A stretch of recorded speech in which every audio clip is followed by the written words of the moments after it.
နားထောင်တယ်ဒီဘက်ကထွက်တယ်ထောင်ထွက်ဆိုတာအဲ့ဒါဒီဘက်ထောင်တယ်ဒီဘက်ထွက်တယ်ဟုတ်ဖဲ့ကျွန်တော်နှလုံးသားထဲမှာထည့်ပြီးတော့ကျွန်တော်စင်ကြင်နှလုံးသွင်းမှုဖြစ်တယ်ဟာလေလုယာဟုတ်ပြီကျွန်တော်ပြီးခဲ့တဲ့ဘက်ကလည်းနည်းနည်းပြောခဲ့တယ်ဒါပေမဲ့ကျွန်တော်နည်းနည်းလေးကျွန်တော်ရဲ့တွေ့ကြုံခဲ့တဲ့အရာလေးသက်သေခံခြင်းနဲ့မလေးရှားကိုဘုရားယေရှုအားဖြင့်ကျွန်တော်ကသွားခဲ့တယ်ကျွန်တော်ပြောင်းလဲပြီးတော့ကျွန်တော်2009မှာမလေးရှားသွားဖို့အတွက်ကျွန်တော်လုပ်တယ် passport လုပ်တယ် passport တက်တန်းကုန်သွားတယ်မသွားဖြစ်ဘူးအပေါ်လမ်းနဲ့သွားကျင်တာပတ်စံရှာမယ်စုံစုံလေးပတ်စံရှာမယ်ကျွန်တော်ရဲ့ဘဝဖြစ်စဉ်နဲ့ပြပြချင်တယ်နော်သွားဖို့ဘာလဲဆိုတော့ကျွန်တော်ဘဝမှာငွေကြီးမရှိအရန်ကိုမျက်နှာငယ်ရတယ်ဆိုတာသိတယ်ပညာမရှိနေပါစေငွေကြီးရှိရင်ဆိုတော့အဲ့ဒီအတွေးရှိတယ်ကျွန်တော်အပါတက်ကစမှုထမ်းဆိုတော့ရတဲ့လုံအားခါတွေနဲ့မလုံလောက်ဘူးသူ့ရဲ့ယာထူးရှိတော်ညာလည်းပဲကျွန်တော်မိသားစုကမဖူလုံဘူးခက်ခဲတယ်နည်းနည်းလေးပြောလိုက်မယ်နော်ကျွန်တော်ဘောင်းမဖင်ပေါင်းတဲ့အကြောင်းတက်ဘူးတယ်ဒီမှာတော့ဘောင်းမဖင်ပေါင်းတဲ့အကြောင်းတက်ဘူးလို့မရှိဘူးနော်အဲ့လိုမျိုးတွေအခြေအနေတွေရှိခဲ့တယ်ဆိုတော့ကျွန်တော်ရန်ကုန်တက်ပြီးတော့ပတ်စံလာရှာတယ်ပြောင်းလဲပြီးနောက်ပိုင်းမှာမလေးသွားဖို့ကျွန်တော်စူးစမ်းတယ်လုံးဝစမပြေဘူးကျွန်တော်ဘီဘိုးရှိတယ်အသေးအတာပါပေါ့နော်အဲ့ဒါနဲ့စစ်တဲ့ဘီဘိုးစစ်တဲ့မရဘူးကျွန်တော်ချင်းတောင်ဘက်မှာကျွန်တော်ဝါးတွေတစ်တွေခုတ်ပြီးတော့တစ်လလောက်ကျွန်တော်ဖျားတာငါဖျား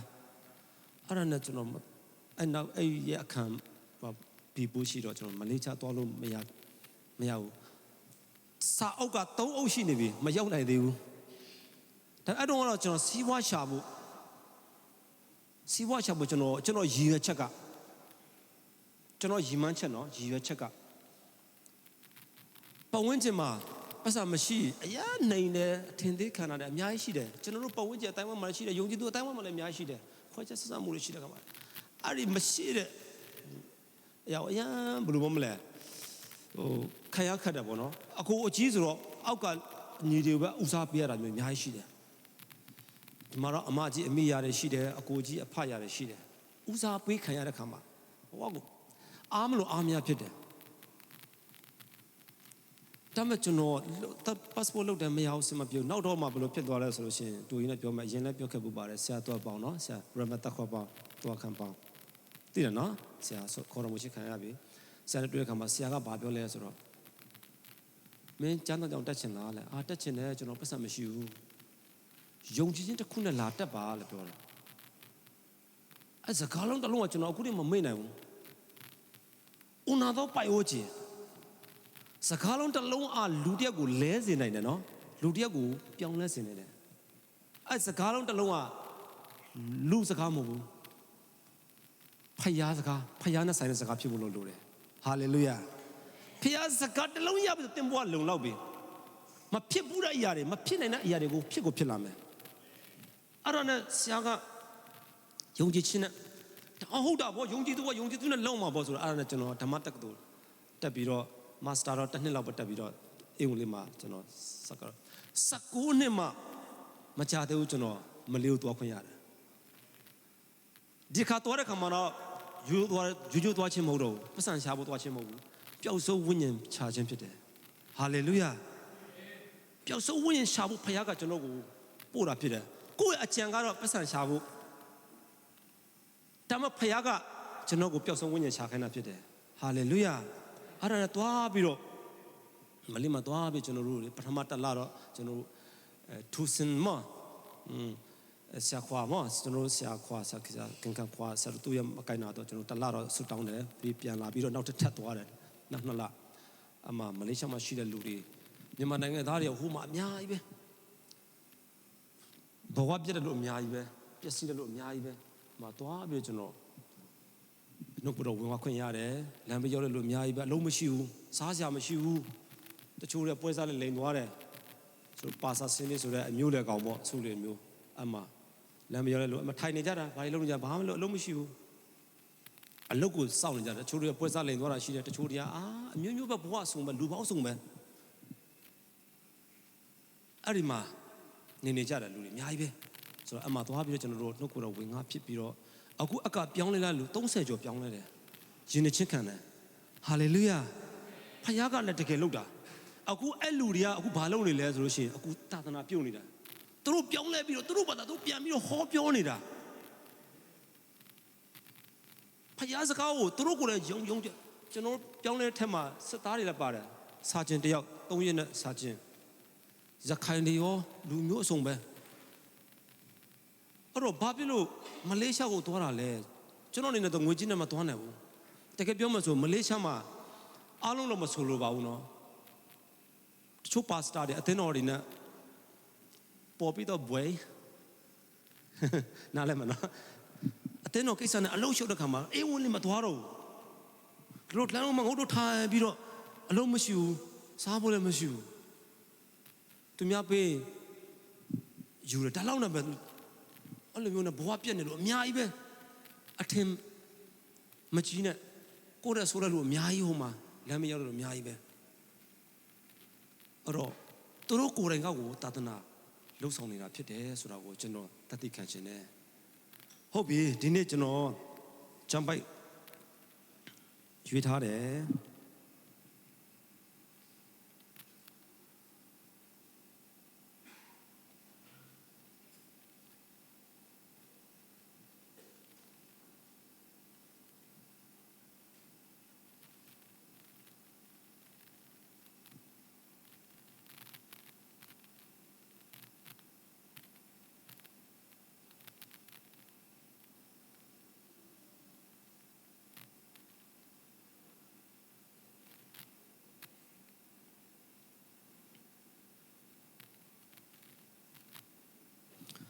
ဟုတ်ပြီကျွန်တော်ဖတ်ချင်ပါတယ်ဧဖက်ခန်းကြီး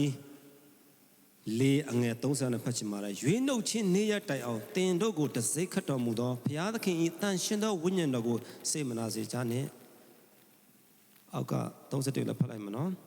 ခတ်သိမ်းသောစိတ်တူခြင်းစိတ်ဆိုးခြင်းအမျက်ထွက်ခြင်းအော်ဟစ်ငေါ့ငေါ့ခြင်းသူ့အတရေပြောင်းပြောဆိုခြင်းတို့ကိုလည်း၎င်းခတ်သိမ်းသောမနာလိုခြင်းတို့ကို၎င်းတင်တို့မှဖယ်ရှားကြလောဖတ်တော်တဲ့နှုတ်ကပတော်အားလုံးကိုဘုရားရှင်ကောင်းချီးပေးပါစေဒီနေ့ကျွန်တော်တို့လူငယ်တွေပြောပြချင်တယ်အခုတလောတင်ဘာစာငတ်လဲဘာလိုချင်လဲဘာတွေတောင်းလျှောက်နေလဲနတ်တူလိုက်တာနမ်ဘောင်ဒိတ်ဘောင်ကိစန်တုတ်ပခါနမ်ဘောင်ငန်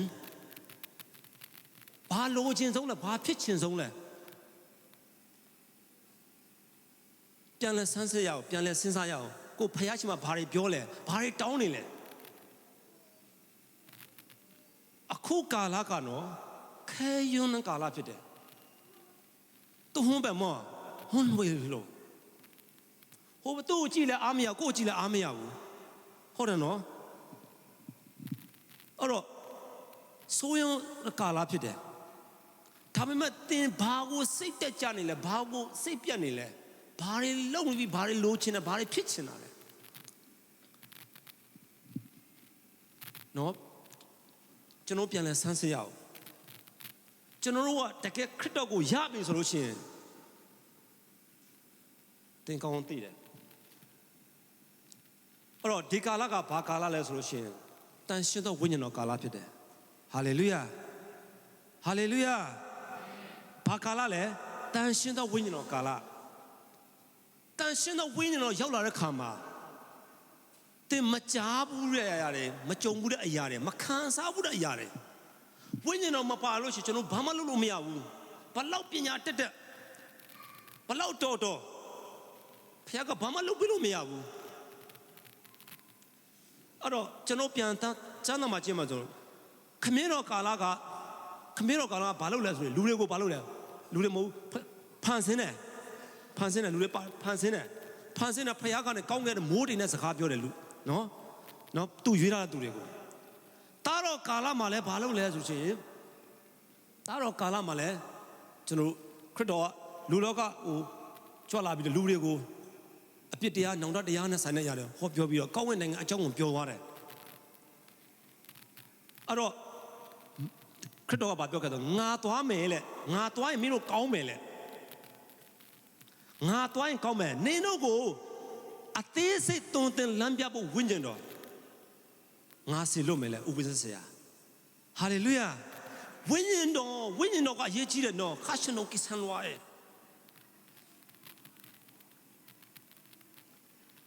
ဝိညာဉ်တော်မပါဘဲကျွန်တော်ဘာမှလုပ်လို့မရဘူးတမန်တော်တစ်ချစ်ထဲမှာဘာဖြစ်လဲဆိုလို့ရှိရင်သင်တို့စောင့်နေပါလေသခင်ယေရှုကကောင်းကင်တက်သွားပြီဘန်တော့ကာတော့တာတော့ပါယေရှုဝိညာဉ်တော်ကိုစောင့်နေပါတမန်တော်တစ်ချစ်ထဲမှာဝိညာဉ်တော်ကိုဆင်းရောက်လာတဲ့ခါမှာသင်တို့တွေဝိညာဉ်တော်ကိုစောင့်ပါလေဝိညာဉ်တော်ဆင်းကြွလာတဲ့ခါမှာသင်တို့တကိုးရမယ်ငါရဲ့တက်တည်များဖြစ်မယ်မြေကြီးဆုံးတဲ့အောင်ယူဒာပြည်ဂျေရုဆလင်မှာစားတဲ့ယူဒာပြည်ရှာမာရိပြည်မြေကြီးဆုံးတိုင်အောင်ငါရဲ့တက်တည်များဖြစ်မယ်လို့တမန်တော်တစ်ချစ်ထမှာပြောထားတယ်အခုကျွန်တော်မဆက်အောင်လဲကျွန်တော်လိုချင်နေတာကျွန်တော်တောင်းတတဲ့ဝိညာဉ်တော်အကြီးအကျယ်လှုပ်ရှားခြင်းကိုကျွန်တော်ဆောင်ငတ်နေတာဖြစ်တယ်ကျွန်တော်မြန်မာပြည်မှာလူငယ်တွေရိုက်ချိုးခံရတာအများကြီးပဲမွေးစေဝါနဲ့ရိုက်ချိုးခံတာအများကြီးတခြားသောအရာတွေနဲ့နော်တခြားသော case တွေအများကြီးရှိတယ်နော်အဲ့ဒါတွေရိုက်ချိုးခံရတာအများကြီးပဲအဲ့ဒါတွေကိုပြင်ရကြားရတယ်ကျွန်တော်စိတ်ပြက်နေဘူးလားတင်းမလူအပ်နေတာကတန်ရှင်သောဝိညာဉ်တော်ဖြစ်တယ်နန်းကိစ္စနာခါရှင်တော်ဟဲ့နငယ်ငယ်တော့လေဘေးကလူပြောလိုက်ပါတင်းလူအပ်နေတာဝိညာဉ်တော်ဖြစ်တယ်လို့စိတ်ပါလားပြောနော်စိတ်ပါလားပြောနော်တင်းလူအပ်နေတာဝိညာဉ်တော်ဖြစ်တယ်လို့စိတ်ပါအလုံးစစ်တပ်ပြီးတော့မစိတ်နှလုံးအကျွမ်းမဲ့ပြောရအောင်နော်အဲ့တော့တမန်တော်တွေကိုကြည့်ပါဆိုလို့ရှိရင်ယေရှုကတော့ပေတရုကဟာကိုရောတွေ့ဆိုကျွန်တော်ဘာမလို့လို့ကကိုရောတခါတည်းကိုရောဆိုတော့ကျွန်တော်ဘာပဲလို့ကတကောင်ဆိုတော်တော်လေးကိုမလားကြွားလုံးကြီးတယ်ပြောမလို့နော်တတိလည်းရှိပဲသူပြောတဲ့ပုံစံတော့ကိုရောတွေ့ဆိုကျွန်တော်သွားမယ်ပိုက်ဒီငန်းဒီကိုရောတွေ့ဘာပဲလို့ပြရမင်းငါ့ကို3ချိန်ညင်းမယ်လေနော်ကျွန်တော်ခရိယန်ထက်မှလည်းအများကြီးရှိတယ်နော်အရန်ကြွားလုံးကြီးတယ်ပြောလိုက်ရင်တော့ရွှေမန်းတင်ပေါင်းရှုံးမိုင်းတော့မကတ်တတ်ဘူးဆိုတာပဲကြီးတယ်နော်အဲ့တော့ကိုတော့တွေ့ဆိုလို့ရှိရင်ကျွန်တော်လုံးမယ်မင်းပြောမကြည့်နဲ့မင်းငါ့ကို3ချိန်ညင်းမယ်ညင်းတယ်လေငါမသိဘူးဒီနေ့ခရိယန်တွေလည်းရှိတယ်သူများချိန်မှာဆုတော်မတောင်းချင်ဘူးစားစားရှိတယ်ပြီးသွားတာပဲကိုတဲ့မိုင်လာမှာထုံငံမလို့တော့ပါရီမိုင်စုံနဲ့မနက်ကလေးပတ်စံမိုင်စုံနေရနားလဲစချင်တယ်နော်မရှက်နဲ့သူများရှိမှလဲဆုတောင်းလိုက်ပါဘာသူမှမကြည့်နဲ့ရှက်စရာမလိုဘူးလေဘာကိုဖယားကိုဖယားကိုဆုတောင်းတာလေပါစကလည်းမလုံးဘာတွေပြောမှမသိဘူးတွေ့ဘူးတယ်နော်ဆရာတွေတောင်ရှိတယ်ဆုတောင်းပါဖယားတော့ဘာမှမချက်နဲ့ကျွန်တော်အချက်တရားအားလုံးလာဝကတွေမှာယေရှုအကုန်ပြီးသွားပြီဖယားတော့ရဲရင်ပါအာမင်အဲ့တော့နော်ပေတရုကတလောက်သူနော်တန်ရှင်တော်ဝိညာဉ်လည်းမကြောက်လာသေးဘူးဒါပေမဲ့သူရဲ့ feeling နဲ့သူခံစားချက်နဲ့သူပြောတယ်နောက်ပဲသူညင်းတယ်လေတကယ်ယေရှုကောင်းကင်တက်သွားသူလည်းပါလဲငါသွားပြန်ဖမ်းတယ်နော်ငါပြန်သွားဖမ်းတယ်ငကိုအနေရာကိုကြိုက်တယ်နော်ဣသရေလလူမျိုးတွေပေါ့နော်အီဂျစ်ပြည်ကထွက်လာတယ်အီဂျစ်ပြည်တို့ထွက်လာတာနော်ခါနာပြည်ကိုထွက်လာတာအီဂျစ်ပြည်ကထွက်လာပေမဲ့သူတို့ထက်ကအီဂျစ်ထွက်လာမထွက်ဘူးအတိတ်ကိုပဲတတိရတယ်တစ်ချိန်လုံးခေါင်းဆောင်တွေအဖြစ်တင်တယ်ငါတို့ဒီမှာတေးတာထဲအီဂျစ်ပြည်သွားရင်ပိုကောင်းမယ်ဖယားကအတိတ်ကိုပေးခြင်းနဲ့ပတ်စံအထက်ပန်နွမ်းချင်ကအလူပိုင်နွမ်းလို့အလူဒိတ်လိုက်လဲပါမဲလွာတဲ့နှမျောလိုက်တာ အဲ့ဒါကိုအသက်ကိုအဟောင်းကိုပြစ်မှတာလေအသက်ကိုဖခင်ကပေးလို့ရမှာကိုယ်ထဲမှာလည်းဘာတွေရှိလဲအေဂျစ်ဘာရှိလဲအကြီးလဲစားတော့ကိစ္စနာတယ်မောအသွေးသားနဲ့ဆိုင်နေရတယ်ကျွန်တော်တို့ဆွဲလန်းနေတဲ့ຢာစမတ်ဖုန်းလည်းဖြစ်နိုင်တယ်ငွေကြေးလည်းဖြစ်နိုင်တယ်အလှပလည်းဖြစ်နိုင်တယ်နော်တူတယောက်ပုပ်ပုပ်တယောက်လည်းဖြစ်နိုင်တယ်အဲ့ဒါကိုမထားဘဲနဲ့အချစ်ကိုဆက်လို့မရဘူးအဲ့လိုပဲပီတီယူလေသူ့ထဲမှာဖျားစကားမရှိဘူးဆိုတော့ငကိုနေရာကိုပြန်သွားတယ်ဒါပေမဲ့တန်ရှင်းသောဝိညာဉ်တော်တမန်တော်တစ်ရှိတမှာရောက်လာတဲ့ခါမှာနော်နှစ်ထဲမှာရောက်တမန်တော်နှစ်ထဲမှာရောက်လာတဲ့ခါမှာတန်ရှင်းသောဝိညာဉ်တော်ကိုစောင့်နေပါတဲ့တကိုးကိုရတဲ့ခါမှာသင်တို့ငါ့ရဲ့တက်တည်များဖြစ်မယ်လေဆရာအဲ့ဒီတမန်တော်ကိုဖတ်တဲ့ခါချက်သိမ်းလုံးထားတယ်ဖဲနှုတ်ကဘယ်လောက်တကိုးကြီးလဲဆိုတာတကိုးသူတို့ရတဲ့ခါမှာဘာတွေဖြစ်လာလဲဆိုတော့လင်ဟုံးအပြင်းနဲ့တခါတည်းရောက်ရှိလာပြီးတော့ရှားရဲကွဲသွားလားသူတို့တွေဝိညာဉ်တော်ဆင်းသွားလာတဲ့ခါမှာသူတို့မနေနိုင်တော့ဘူးမဟောပဲမပြောပဲမနေနိုင်တော့ဘူးနောက်ပြန်ဆုတ်ခဲ့တဲ့ပေတရုနုံစုမပီတာခပ်ပြီးထုံးစံတယ်တရားတမျိုးတချို့တရားအကြိုက်ရှိဟောတာမဟုတ်ဘူးနော်တရားတစ်ချိန်မဟောတာလူ3000ကိုပြောင်းလဲစေတာဖြစ်တယ်ဟာလေလုယာလူ3000ကိုပြောင်းလဲစေတာဖခင်ကသူ့အားဖြင့်နောက်ဆုံးတော့ဘလောက်ထိဖခင်သူ့ကိုတုံးလဲဆိုလို့ရှိရင်သူ့အရေးကိုနင်းအောင်မှကြီးတံမယ်ကျမ်းမှာရှင်းရတယ်လူတွေကတော့သူ့ကိုကိုးကွယ်ရှင်လောက်တောင်ဖြစ်တယ်အဲ့လောက်ထိအသင်းတော်တွေကာလမှာဝိညာဉ်တော်ကြီးကျယ်လှုပ်ရှားလာတယ်အခုဝိညာဉ်တော်ဘယ်မှာလဲတန်ရှင်းသောဝိညာဉ်တော်တန်ရှင်းသောဝိညာဉ်တော်ခါရှင်တို့ပတ်စံပဲဤဘိတ်တဲ့ဆိုငါမယ်အောင်မဲဟာလေလုယာစာငတ်တဲ့သူတွေပေါ်မှာပဲတိုးထိစကားပြောတယ်တချင်းတော်ရှိတယ်နော်စာငတ်တာနင်စာနန်းစာငတ်တာအခုဘာတွေလဲမနဲ့ထရတဲ့စမတ်ဖုန်းလားဖခင်ကကျွန်တော်တို့ကိုစကားပြောချင်တယ်လူငယ်တွေကိုဖခင်ကတုံးချင်တာဖြစ်တယ်ခါနုံတဲ့ပတ်စံဒိန်မလူငယ်တွေမှာအဲ့ဒိန်နာကိစ္စနာဒါရင်းနဲ့ပြည့်နေတော့ဖခင်ကဘာမှထည့်ပေးလို့မရဘူးကျွန်တော်တို့လိုအပ်နေတာဆိုစာငတ်တာဘာလဲကျွန်တော်တခါလေလိုချင်တာတခုဖြစ်ချင်တာတခုဆိုရအောင်စူးစမ်းပြီးသွားတယ်လေမဟုတ်လားကျွန်တော်ကစာငတ်နေတာဝိညာဉ်တော်ကိုစာငတ်လို့ချင်းသင်ဘယ်လောက်ခံစားမလဲသင်လိုနေတာရွှေမုံငွေမုံပညာမုံစိစဥစ္စာမဟုတ်ဘူးတန်ရှင်းသောဝိညာဉ်တော်ဘုရားဖြစ်တယ်ဝိညာဉ်တော်ရောက်လာတဲ့ခါမှာပေတရုလေငါးပန်းသမားငါးဘိန်းတငါးတဲ့လေလိုက်တော့ထိတ်လို့အော်သူ့အားဖြင့်လူများဆိုလွတ်မြောက်တာဖြစ်တယ်ဒီနေ့ကျွန်တော်တို့ကိုကတလောက်ပဲကြည့်တယ်ဟိုတော့လိုင်းမှာကြားတယ်နော်ယုံတဲ့အတိုင်းဖြစ်တယ်ဦးကြကြံပစယနာဦးကြကြံကျွန်တော်မပြောတတ်ဘူးဦးကြကြံကိုယုံတဲ့လောက်ဖခင်ကလှုပ်တယ်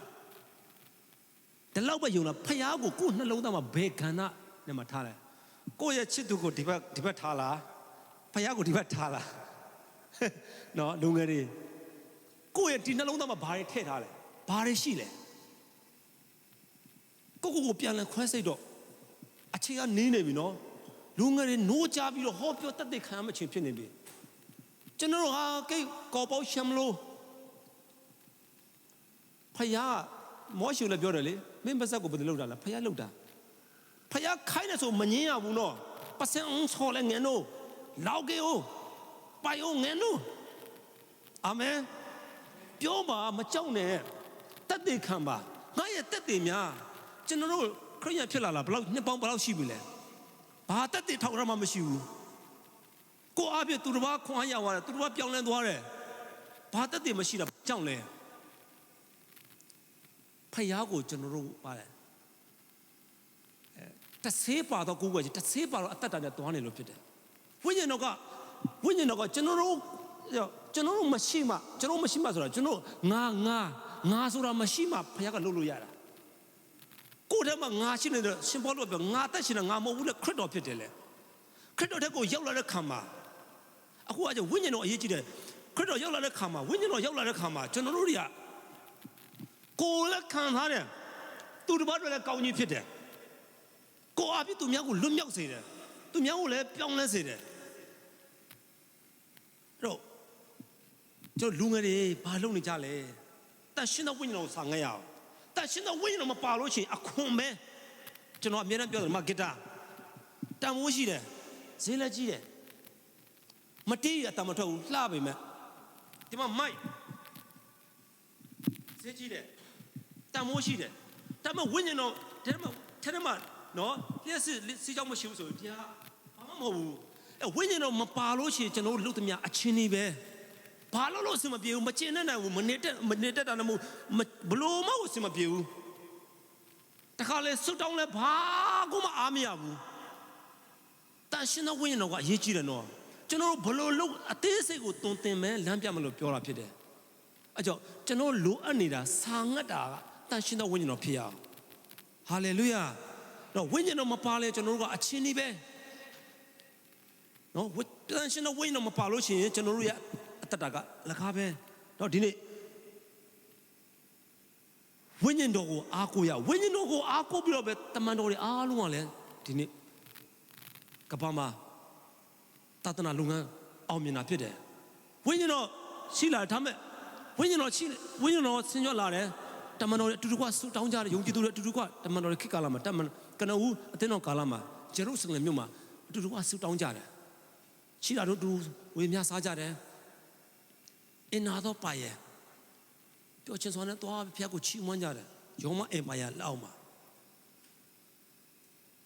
အဲ့ဒီမှာဘာရောက်လာလဲဆိုရှင် persecution ရောက်လာတယ်အသင်းတော်ညှင်းဆဲခြင်းရောက်လာတယ်ညှင်းဆဲတဲ့ရောက်တဲ့ခါမှာဘာတွေဖြစ်လာလဲဆိုရင်အာရှမိုင်းနဲ့တခွင်နော်ယောဘတခွင်မှာဘာဖြစ်သွားလဲသာသနာပြန့်သွားတာဖြစ်တယ်ကိုယ့်ရဲ့အတွေးမဟုတ်ဘူးကိုယ့်ရဲ့အကြံစီမဟုတ်ဘူးဝိညာဉ်တော်ဆင်းရောက်လာတဲ့ခါမှာဝိညာဉ်တော်နေရာယူတဲ့ခါမှာသာသနာလုပ်ငန်းကြီးပြန့်သွားပြီဒီနေ့ရှိနာဖြစ်တယ်အဲဒီနေ့ကျွန်တော်တို့ပြောမယ်ကျွန်တော်ပြောချင်တယ်တန်ရှင်းသောဝိညာဉ်တော်မပါဘူးဆိုလို့ရှိရင်ကျွန်တော်ဘာပဲလို့အဆင်မပြေတော့အခွန်ပဲကိုယ့်ရဲ့တွေးတာကိုယ့်ရဲ့သိထားတာတွေကိုယ့်တက်ထားတာတွေကိုနားလဲထားတဲ့အရာတွေကအလကားအခွန်ပဲဘာမှလုပ်လို့မရဘူးဘာလို့ဆောင်ငတ်လဲဘလို့လိုချင်တောင်းတဲ့ဆက်ရှိတော့ဝိညာဉ်တော်ကနော်ကျွန်တော်တို့အသေးစိတ်တုံ့ပေးမယ်ဥပဒေစရာဖြစ်တယ်အဲ့တော့ခြေတော်ချင်းလာတဲ့ခါမှာကျွန်တော်ဝိညာဉ်တော်ဒီလောကကြီးမှာမရှိတော့ဘူးခရစ်တော်ခမင်းတော်ကာလမှာခရစ်တော်ကဗာလဲကောင်းကင်ကနေပြီးတော့နော်မိုးတင်အားဖြင့်စကားပြောတယ်တားတော်ကာလယေရှုခရစ်တော်ကလူသားအားလုံးကိုနော်လောကကိုကြွလာပြီးတော့အသင်းတော်ဒီယုံကြည်မယုံကြည်သူတွေကိုဝင်ခခဲ့တယ်သုံးမွန်းနဲ့ခရစ်တော်အားဖြင့်ဒီကမ္ဘာမြေကြီးမှာလှုပ်ဆောင်ခဲ့တယ်ဒီမဲ့အခုကာလကဗာလဲဝိညာဉ်တော်ကာလတန်ရှင်သောဝိညာဉ်တော်ကာလမှာတင်ဘာဝစာငတ်နေလဲဘာကိုလိုချင်တောင်းတနေလဲတင်လိုချင်တောင်းတသောအရာကတန်ရှင်သောဝိညာဉ်တော်ဖြစ်ဖို့လိုပါတယ်ဟာလေလုယာတန်ရှင်သောဝိညာဉ်တော်ရောက်လာပြီဆိုလို့ချင်းအခုကျွန်တော်တို့ဒီမှာကျွန်တော်တက်တဲ့တယောက်ကြောင်းပြချင်တယ်ကျွန်တော်တို့ဒီဆရာခိုင်တောင်သိလာမသိနော် USA တူစားသိတယ်နော်ဆရာမတို့သိပါတယ်ဒီဆရာဆိုလို့ရှိရင်သူ့အနေနဲ့ပညာကောင်းရှာလို့ရတယ်စီးပွားလည်းကောင်းရှာလို့ရတယ်တန်ရှင်သောဝိညာဉ်တော်ဆင်းရောက်လာတဲ့ခါမှာသူ့ထဲမှာမနေနိုင်ဘူးမပြောမနေနိုင်ဘူးမြန်မာပြည်လာတာကျန်းစာဟုတ်တူပဲပါတယ်လိုက်ရှင်ခပ်ပေါ်တယ်ဟာဒီဘလို့လဲဟာအသက်ကငငယ်လေးပဲကျုံးတဲ့ငယ်တယ်ဖယားနိုးဆော်လို့လဲကျွန်တော်လဲဆရာခွာကျွန်တော်ပပဆရာကင်ကခွာကိုပြောကျွန်တော်ဖယားနိုးဆော်လို့လဲကျွန်တော်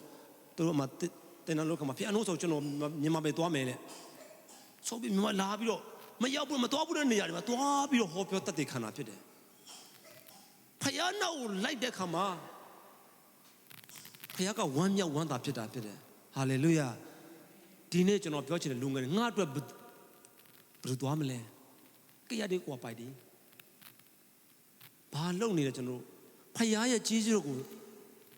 သိတဲ့အောင်မိဘကျေးဇူးတ တိတက်ဖို့လိုအပ်တယ်လို့အထူးသဖြင့်ဖခင်ယေရှုတိတက်ဖို့လိုတယ်ဟာလေလုယာဖခင်အတွက်သင်ဘာလုပ်ပြီးပြီလဲဒီအသက်အရွယ်ဒီအချိန်ဒီဘာလုပ်ဘူးလဲဘာလုပ်လဲဘာလုပ်နေလဲဘာလုပ်အောင်မလဲနော်ပြန်လဲဆန်းစစ်ရအောင်ဒီနေ့တန်ရှင်းသောဝိညာဉ်တော်ကကျွန်တော်တို့အတွက်အရေးကြီးတယ်မရှိမဖြစ်တယ်အတန်ရှင်းသောဝိညာဉ်တော်တစ်စိတ်ခတ်လာပြီဆိုလို့ရှိရင်နော်ကျွန်တော်တို့ကဖယားသဘောကိုယ်သဘောနဲ့တတ်မရှင်တော့ဘူး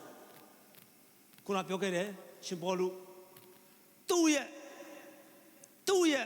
အရင်တော့ဟာတယ်မရှိတော့ဘူးငါတက်ရှင်တာငါမဟုတ်ဘူးလေခရစ်တော်ဖြစ်တယ်ဝိညာဉ်တော်ကိုအချိန်ပေးတဲ့ခါမှာလူတွေပြောင်းလဲလာတယ်မရှိဘူးလေရရှိလာတယ်မသိတာတွေနားလည်လာတယ်ဝိညာဉ်တော်ကိုနေရာမပေးတဲ့ခါမှာပါကျွန်တော်အသက်တာထဲမှာဇာတိကလွှမ်းမိုးလာတယ်အဲ့ဒါကြောင့်ကျွန်တော်အမြဲတမ်းတတိခွန်အားယူတဲ့အရာဖြစ်တယ်ဆရာအားပေးချင်တာအတွင်းထဲမှာကျွန်တော်ခန္ဓာမှာဇာတိနဲ့ဝိညာဉ်နှစ်မျိုးရှိတယ်ဒီမှာအာဗြဟံရဲ့သားနှစ်ယောက်နော်အထဲမှာဣဇနဲ့ဟာလေ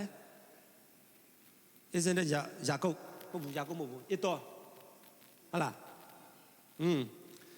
အထဲမှာတိုက်ခိုက်နေတယ်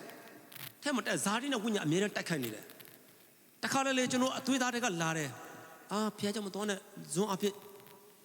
ကိုတအားညာတယ်နော်ကိုတအားညာတယ်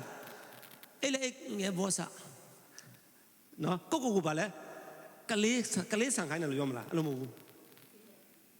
ကိုမဆုံးမဘူးကိုမပြင်ဘူးကိုအလိုလိုက်တယ်ပေါ့လွယ်ပြောမယ်ဆိုကိုအလိုလိုက်တယ်အဲ့တော့ကျွန်တော်တို့အချိန်ကအကန့်အသတ်ရှိတယ်ဒီလောကမှာအကန့်အသတ်ရှိတယ်ကုံသွားတဲ့ရက်ကိုပြန်ယူလို့မရဘူးဒီတန်ရှင်းသောဝိညာဉ်တော်ကိုအားကိုးမှတာလဲသင်ဘောကထူးခြားလာမယ်အာမင်ထူးခြားလာမယ်တိုးတက်လာမယ်သူများအားချက်သူများကိုငကိုတော့သူများကိုအားကြတယ်ဟာသူ့လိုဖြစ်ချင်လိုက်တာ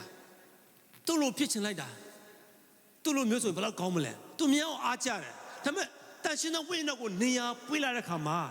သူများကသင်ကိုအားကြလာတာဖြစ်တယ်ဟာလေလုယာအဲ့တော့အားကြဖို့လုပ်တာမဟုတ်ဘူး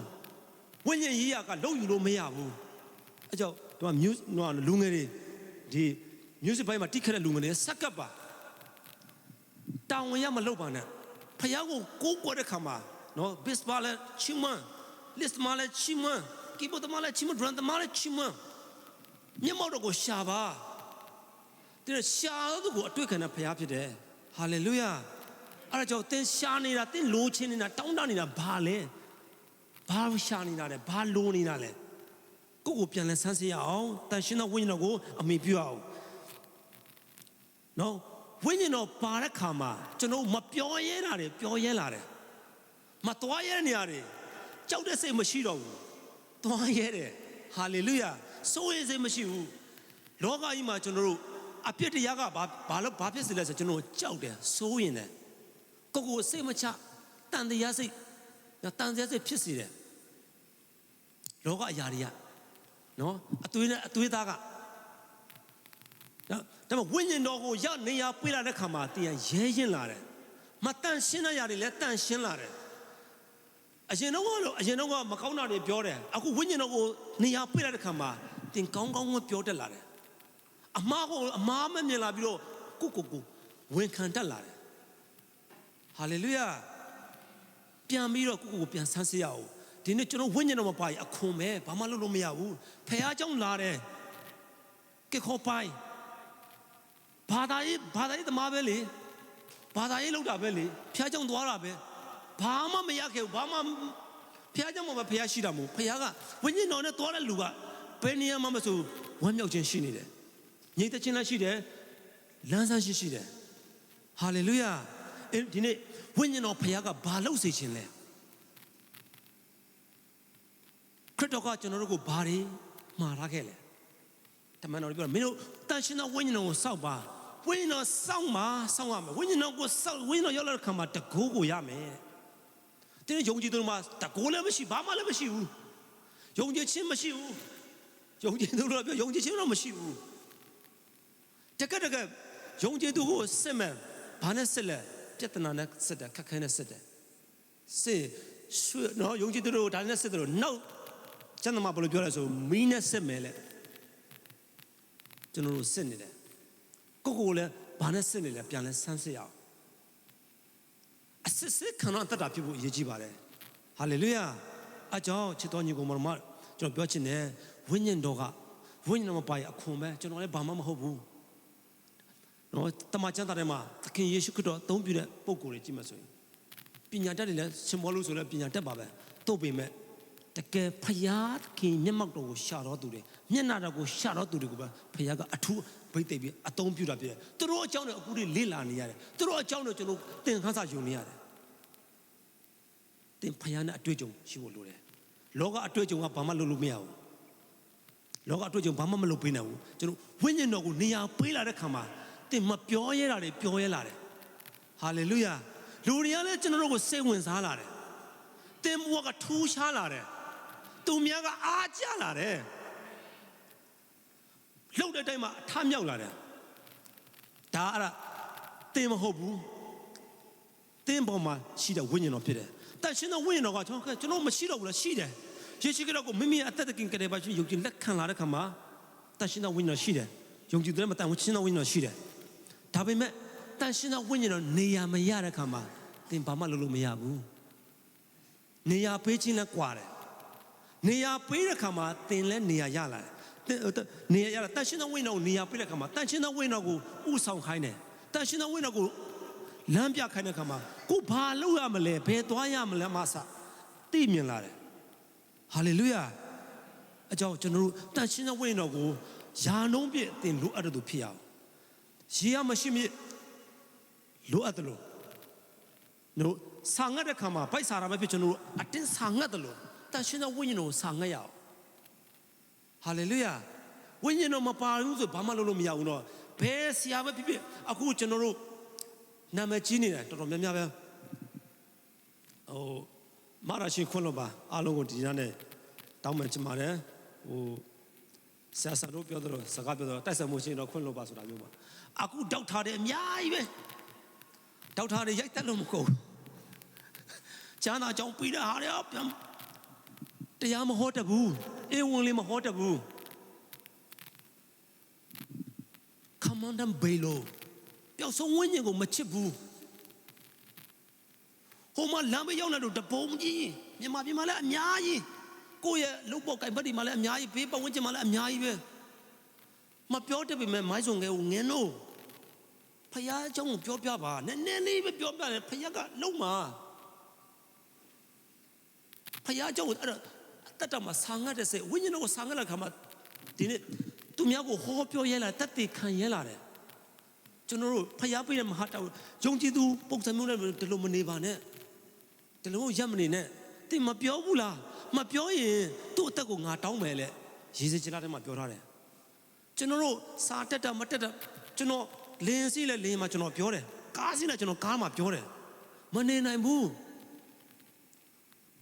ကျွန်တော်မနေနိုင်ဘူးပြောချင်တယ်ပြောတယ်ကျွန်တော်တို့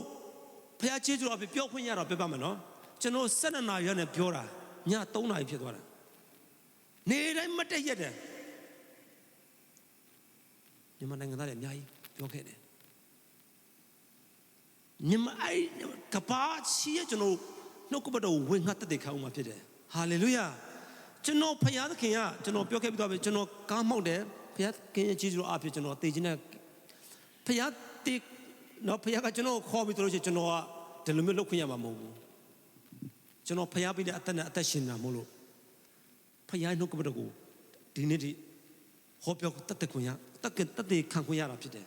အဲ့တော့တင်မပြောဘူးလားတင်မပြောရင်တတ်ကိုသူ့ရဲ့တောင်းလိုက်မယ်ကျွန်တော်ဟောပြောရမယ်တတ်ခံရမယ်ခရစ်တော်ကိုမသိလို့အများဘေးပတ်ဝန်းကျင်ကြည့်လိုက်ပါကိုယ့်ရဲ့ဗရင်ပေါက်ဘယ်ညာကြည့်လိုက်မသိလို့အများကြီးရှိတယ်နော်ဖယားသခင်ရဲ့ရှာတာအရေးချင်းရှိတဲ့လူတော်တဲ့လူတက်တဲ့လူရှာတာမဟုတ်ဘူးသူ့အတွက်ငါအတွက်ဘယ်သူသွားမလဲဘယ်သူပြောမလဲဘယ်သူဟောမလဲသူ့အတွက်ဆိုလို့ရှိရင်ဖယားကလည်းတင့်အတွက်ဖြစ်တယ်ဟာလေလုယာတင်လိုနေတဲ့အရာတွေတင်ရှာနေတဲ့အရာတွေတင်ကိုပြန်လာရှာမှာဖြစ်တယ်ဖယားရဲ့နေရာမှာအဲ့လို ကျွန်တော်လည်းဖယားမျက်နှာကိုရှာတဲ့ခါမှာကျွန်တော်ရှာခဲ့တဲ့ຢာတွေကျွန်တော်ကိုလာရှာတယ်ကြွားစရာကျေးဇူးတော်မှာတပါးချမရှိဘူးကျွန်တော်တို့ကလွဲနေတယ်တခါလေလွဲနေတယ်ကိုယ့်ရဲ့ဖြစ်ချင်တာတွေကိုပဲဖျားချင်မှတောင်းတယ်အဲ့ဒိနာပဲပတ်ဆက်ဆုံးငင်တော့ပါဒိနာငင်နော်လို့တော့ပါနန္ဒိနာဘောင်ကလည်းတော့ပါဖယားကိုဘာကြိတ်တာလဲနော်ကိုကြိတ်တာပဲကိုတောင်းနေတယ်ဖယားကကိုကြိတ်တာကိုမပေးဘူးတောင်းလို့တဲ့ခါမှာဖယားကတောင်းလားခုနလည်းဆရာမလည်းပြောသလိုတောင်းလို့ကိုကတောင်းတယ်ကိုတောင်းလို့ရောnoပေါပေးလိုက်တာစိတ်မပါဘူးဟုတ်တယ်နော်ဒါမျိုးတွေရှိတယ်မဟုတ်လားအဲ့လိုပဲကျွန်တော်အတ္တတာမှာလဲဖယားသခင်ဘာလုပ်စေခြင်းလဲတုတ်ပနတ်ဒိနာဘောင်ပေတရုလည်းယေရှုနောက်ကိုလိုက်တာချင်းပိုက်တို့ကိုချပြီးလိုက်တော့ရတာလေခဏလေးကိုတော့ကျွန်တော်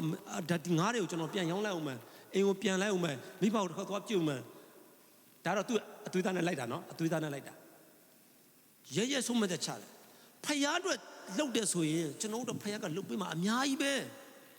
ကျွန်တော်မြင်နေတယ်ကျွန်တော်ခံစားရလို့ကျွန်တော်ကိုယ်တိုင်ဘဝကိုယ်တိုင်ခံစားရလို့ပြောပြတာဖြစ်တယ်အဲ့ဒါကြောင့်ဒီနေ့ဖယားသခင်တုတ်ပဒိနာဘောင်တုတ်ပနှစ်ဒိနာဘောင်ကလည်းတုတ်ပဥထိတ်စာကိုဖယားနဲ့မိတ္တဟာဖွဲ့လာတယ်ဖယားနဲ့ယဉ်ကျေးကြောင်းလိုက်ကဖယားသခင်လုံးဝမဲ့အရာကိုတော့မှဖယားသခင်လုံးဝအရာကိုတော့မှကျူတိခွင့်ပေးမှာဖြစ်တယ်အာမင်ဖယားဘာကြံစီတယ်ဘယ်လိုလုပ်ရင်ကောင်းမလဲဆိုတော့မှတင်းကိုတိခွင့်ပေးမှာဖြစ်တယ်ဟာလေလုယာနောက်ဆုံးတစ်ချက်ပြောပြချင်တယ်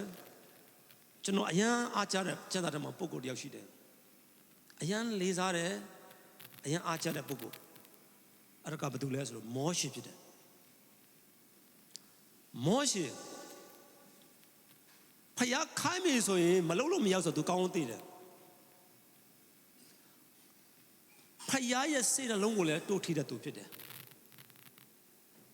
အေးကျမလူတွေအများကြီးရှိတယ်မခေါ်ဘူးမောရှေတယောက်တည်းပဲလူတယ်သူမသွားချင်ဘူးနေရာကိုသွားခိုင်းတယ်ပိုင်ဦးအေးကျကိုပြန်သွားငါလူမျိုးတွေကိုအော်နေတာငါကြားတယ်မသွားချင်ဘူးပိုင်နွမ်းမလို့အမဘလို့ကျွန်တော်ယုံကြည်သူတွေတက်ရမှာကသွားချင်တာရကြတော့မရမကအလိုတော်ကိုရှာတယ်နော်အလိုတော်မကိုယ့်ရဲ့အလိုကိုရှာတယ်မောရှေကတော့မဟုတ်ဘူးနောက်ဆုံးမှသူဝန်ခံတယ်မင်းဘသူခိုင်းတယ်လို့ပြောရင်ကျွန်တော်ဘယ်လိုပြောမလဲငါဖြစ်တဲ့ငါဖခင်ကခိုင်းတယ်မင်းမပမာစစ်တဲ့အင်အားငါဖြစ်တဲ့ငါဆိုတဲ့ဖခင်ကကျွန်တော်ခိုင်းလို့ကျွန်တော်လာတာဖြစ်တယ်သူကိုဖခင်ကအသုံးပြုတယ်နောက်ဆုံးဘာသူပြောတဲ့စကားတစ်ခုရန်တော့ကြတယ်ကိုရောဣသရေလလူမျိုးတွေဥဆောင်တာဣသရေလလူမျိုးတွေကလည်းကျွန်တော်ရခိုင်ကောင်းလို့ပဲဖြစ်မှတင်တယ်ကျွန်တော်ပြောပြီးသွားတယ်နော်ရခိုင်ကောင်းတယ်ရခိုင်တွေကတော်တော်ကောင်းပါတယ်အုံးမရအုံးဒီရကောင်းမပြုတ်ကြတာအုံးဒီပဲကွဲသွားတယ်ရခိုင်ကောင်းမကွဲဘူးအဲ့လိုကောင်းပါတယ်ပြောပြလို့လို့အဲ့လူတွေကို6သိန်းကျော်မိမနဲ့ကလေးမပါဘူးဥဆောင်လာတာမောရှေတယောက်တည်းနဲ့ပြရတော့အာရုံနဲ့ဟူရာလို့ပါပါတယ်ဒါပေမဲ့မောရှေကိုဘုရားကသူတို့မောရှေကိုပဲဘုရားကစကားပြောတယ်ဘုရားကူညီမနှစ်ယောက်ကတော့ရှိတယ်ဒီလူတွေကိုဥဆောင်လာတာတောက်ကြထမင်းတောင်းလိုက်ဟိုကတောင်းလိုက်ဒီအတောင်းလိုက်အပြစ်တင်လိုက်တဲ့တစ်ချိန်လုံးပဲဘုရားကိုတစ်ချိန်လုံးအပြစ်တင်တယ်နောက်တော့ဘုရားကလည်းစိတ်ဆိုးတယ်ဘုရားကစိတ်ဆိုးတယ်မင်းတို့တလောက်တော့ပြောနေမတော်တော့မင်းတို့သွားချင်တာသွားတော့ငါမင်းတို့လှုပ်ချင်တာလှုပ်တော့မင်းတို့သွားချင်တာသွားတော့ငါမပါတော့ဘူးဘုရားကပြောလိုက်တာမောရှေတောင်းပန်တယ်ကိုတော့မပါလို့ကျွန်တော်ဒီရနေပြီးခြေပွားတဖွားမြတ်မခွာဘူးလေဟာလေလုယာကိုတော့မပါဘူးဆိုရင်ဘာမှလုပ်လို့မရဘူးဆိုသူကောင်းသိတယ်အဲ့တော့ဒီနေ့ဝိညာဉ်တော်မပါဘူးဆိုရင်ကျွန်တော်တို့ဘာမှလုပ်လို့မရဘူးဝိညာဉ်တော်အခုဒီကာလဘာကာလလဲတန်ရှင်းသောဝိညာဉ်တော်ကာလဝိညာဉ်တော်ရုပ်သိမ်းပြီဆိုလို့ရှိရင်သင်ဟာအခွန်ဖြစ်ပြီနော်ဘာမှလုပ်လို့မရတော့ဘူးဝိညာဉ်တော်ရုပ်သိမ်းပြီဆိုရင်ခြေထောင်ချင်းနဲ့ပါသွားပြီလေဝိညာဉ်တော်ရှိနေတော့မှဝိညာဉ်တော်မေးဖို့အချိန်မငြိမ့်စင်နဲ့လေဝိညာဉ်တော်မေးတောက်လောင်ပါဝိညာဉ်တော်မေးတောက်လောင်တဲ့စိတ်ရှိမှသာလဲနော်လွတ်မြောက်ခြင်းရှိလာမယ်ကိုအပြစ်များကောင်းခြင်းခံစားမယ်ကိုလည်းတတ်တတ်မှလည်းထူးခြားလာမယ်ဝိညာဉ်တော်မပါလို့ချင်းဘာမှလုပ်လို့မရဘူးဆိုတာထင်ရှားနေတယ်အဲကြောင့်ဝိညာဉ်တော်မရှိလို့ရှိရင်လူတွေကနော်ကျွန်တော်တို့ဒီနောက်ဆုံးကာလမှာနော်ဝိညာဉ်တော်မကောင်း မြေကြီးမှာအတင်းတော့မရှိတော့ဘူးကောင်းကင်မှာခြေသွားပြီစာတန်ကအုပ်ချုပ်တော့မယ်တချို့တွေအစ်တလလူမျိုးတွေတေးချင်တာတော့မတေးလို့မရတော့ဘူးတချို့တွေကြောက်လို့တောင်ပေါ်ထွက်ပြေးရှိမယ်တန်ရှင်းသောဝိညာဉ်တော်ကဘာမှမရှိတော့ဘူးဝိညာဉ်တော်ကအကုန်လုံးဝိညာဉ်တော်ရုပ်သိမ်းပြီးသွားပြီအဲ့ဝိညာဉ်တော်ရှိတော့မှဝိညာဉ်တော်ကိုလေးစားရအောင်ဝိညာဉ်တော်ကပုဂ္ဂိုလ်ဖြစ်တယ်သူ့မှာလည်းခံစားချက်ရှိတယ်ဝိညာဉ်တော်ကဖျားဖြစ်တယ်ဟာလေလုယာနော်ဝိညာဉ်တော်ကအချင်းခြားသောဘာသာတကားတွေလာဘာရှာဘာရာဘာကရှာကပြောပြီးတော့ပေါက်ပြက်လုပ်နေတဲ့လူတွေအများကြီးရှိတယ်ပြောချင်တာမားတယ်လို့မဆိုလို့ဘူးဒါကကိုယ့်ကိုတိဆောက်တာဖြစ်တယ်ကောရိန္သုမှာပြောထားတယ်ဝိညာဉ်တော်ကိုစာငတ်ဖို့လိုတယ်တန်ရှင်းသောဝိညာဉ်တော်လာတဲ့ခါမှာတကိုးရမယ်ဘယ်လိုလုပ်ရမလဲဘာလို့ရမလဲဆိုတော့ကျွန်တော်အတ္တမှာတကိုးဖြစ်လာလို့ရှိရင်လွတ်မြောက်ခြင်းရှိမှာဖြစ်တယ်ဟာလေလုယာအကြောင်းရှိတော့မြေကိုမောင်မတို့တန်ရှင်းသောဝိညာဉ်တော်ကအရေးကြီးတယ်တန်ရှင်းသောဝိညာဉ်တော်မပါလို့ရှိရင်ဘာမှလုပ်လို့မရဘူးဝိညာဉ်တော်ရုပ်သိမ်းပြီဆိုလို့ရှိရင်တင်ရအခွန်ဖြစ်မှာဝိညာဉ်တော်ကိုနေရာပေးပါဝိညာဉ်တော်နေရာပေးတင်ကိုယ်ရဲ့နေရာရလာမှာဖြစ်တယ်ဟာလေလုယာတန်ရှင်းသောဝိညာဉ်တော်မင်းကိုမငြိမ့်စေနဲ့ဝိညာဉ်တော်မပိုင်ဘာမှလုပ်လို့မရဘူးပညာတွေစီးဥစ္စာတွေအားလုံးကကောင်းကင်မှာဘာမှလုပ်လို့မရဘူးမရှာရမရှာမယ်မလုပ်ရမစီးပွားမစီးပွားမယ်စီးပွားမယ်ဒါပေမဲ့ရောက်တဲ့နေရာမှာပညာရှာလဲတန်ရှင်းသောဝိညာဉ်တော်နဲ့ရှာမယ်စီးပွားရှာလဲတန်ရှင်းသောဝိညာဉ်တော်နဲ့ရှာမယ်ဝိညာဉ်တော်ကိုပဲမျှော်လင့်ရအောင်ဟိုနိုင်ငံသွားမယ်ဒီနိုင်ငံသွားမယ်နဲ့ဝိညာဉ်တော်ကိုပဲမျှော်လင့်ရအောင်ဝိညာဉ်တော်ကိုလည်းတောင်းတရအောင်ဝိညာဉ်တော်ပါမလို့ချင်းဘယ်နေရာမှာဆိုပုံမှန်ဖြစ်တယ်ကျွန်တော်လည်းလူအနေနဲ့ဘာမှမလုပ်နိုင်ဘူးလူအနေနဲ့စဉ်းစားမှဆိုတော့ကိုယ့်အနေကိုဘာမှမတက်နိုင်ပါဘူးဒါပေမဲ့တန်ရှင်းသောဝိညာဉ်တော်အဖြစ်ပါတဲ့ခါမှာကျွန်တော်အတူရှိတဲ့ခါမှာကျွန်တော်မိသားစုထဲမှာလည်းဖခင်ကအလုပ်လုပ်လာဖြစ်တယ်ဟာလေလုယာကျွန်တော်အမေလည်းအခုနှစ်ချင်းယူမယ်ပြောနေတာအမေခဏတေချာလေးလာအောင်နော်ဈေးကြိုင်တာတော့မဟုတ်သူ့ကိုတကယ်ရစေချင်တာလေအမေနူရောတေချာလေးကိုအယုံနဲ့ဆိုပြီးနှစ်ချင်းပေးပြီးတော့ရှင်အဲ့လိုမျိုးတွေမလုပ်ချင်ဘူးကျွန်တော်အများကြီးအတွေ့အကြုံရှိခဲ့ပြီးသွားပြီအမေတေချာကိုနော်တကယ်အစ်စ်ကိုရစေချင်တာတဲမဆိုသူတို့80ရှိနေပြီပြောမဆိုလူ